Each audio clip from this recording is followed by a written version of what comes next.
we have Kaylee here. We're going to be doing some microblading on her. So we are just going to run through our consultation.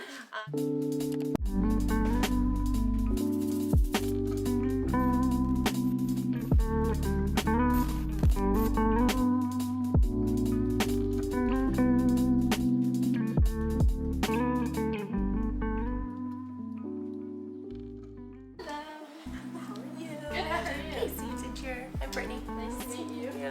So you did your form. Okay, awesome. Perfect. Okay. Well, are you excited to get some brows? Yeah. Come on back.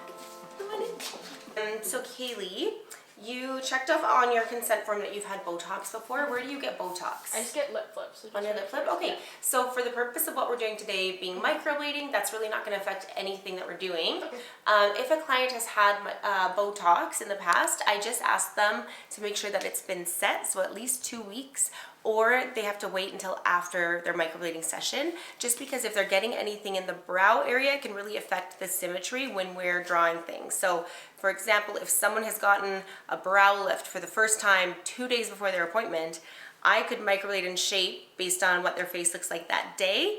And then once that brow lift kicks in, it could be a little off. So we want to avoid that. So if they are going to have Botox, it is absolutely acceptable to have it before their appointment, but at least 2 weeks so everything's nice and set. Or they want to wait till after. They can literally get it done the same day after their microblading if they wanted to. But for the purpose of Kaylee, she has not had it in her brow area, so we're good to go there. And you've had filler as well, hey?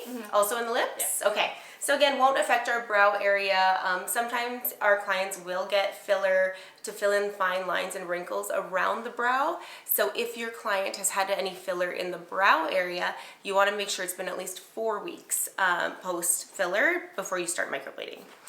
Okay, so I'm just going to kind of walk you through our procedure. I know we talked about it a little bit in the past, but I just want to make sure, you know, you've signed off your informed consent, so we need to make sure you're informed with your procedure. So we're going to go with that. Okay. So with the microblading, what we're going to be doing is using a tiny little small grouping of needles called a microblade. So it looks like a little blade, but it's actually a small grouping of needles.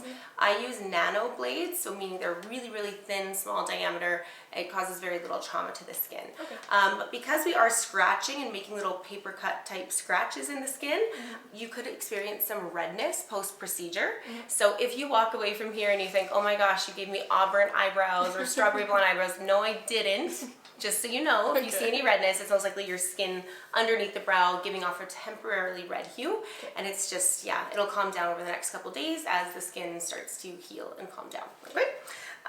Also, if you've ever known anyone that's had microblading before, or if you've done your research, you know they are going to look dark, bold, and bougie for the first 3 days. So the reason that happens is that your skin is open and the pigment is oxidizing with the open air. So it takes on a temporarily darker hue.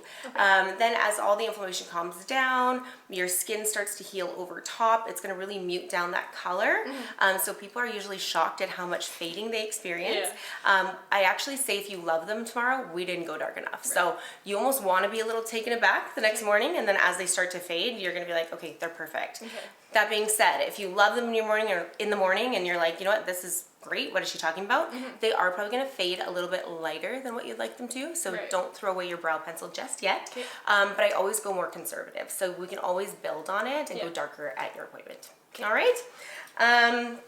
And then because we don't know exactly how your skin likes to heal, like I have a good idea because of my experience and looking at your skin tone and texture, but skin's such a moving target, so it always heals different from person to person. So I like to do a more conservative approach. I like to say an 80-20 rule. So it's going to look done to you. I'm doing the majority of it for you today. But I am leaving a little bit of wiggle room so that when you come back and follow up with me in about 4 to 8 weeks for your touch-up, we have a little bit of wiggle room where we can go darker, bigger, bolder, any way you like. If you're like, you know what, it's kind of good, I just want to fill in a little bit more, we can do that too. But I do go more conservative both with the shape and the color, because it's always easier to add than it is to take away. Right. Yeah. So we'll definitely do a more conservative approach for you, okay? Okay. When we're done chatting here, I'm going to take some before and after pictures. Yep. Well, before photos, and then after your procedure, I'll do the after photos. Okay. And I am going to put some numbing cream on for you. Okay. So we're going to use a 5% topical lidocaine cream while I'm getting finished setting up. And then once I start the procedure and start scratching your skin, I'm going to put an additional topical anesthetic on. It's like a gel. So you're going to be really comfortable the whole time. I never hear anybody complaining of pain. So you should be A-okay in the pain department.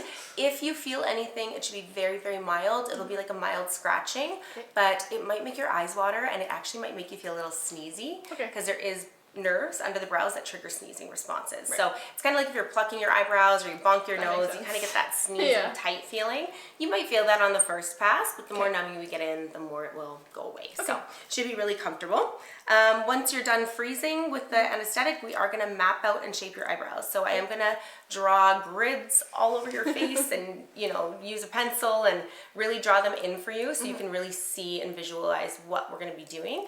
It's a very interactive shaping appointment. So once I do it, if you're thinking they're too big, too thin, too arched, less arch, whatever you want, you just tell me how I can customize it for your taste, and we'll go from there. So don't be afraid to speak up if there's anything you're not loving.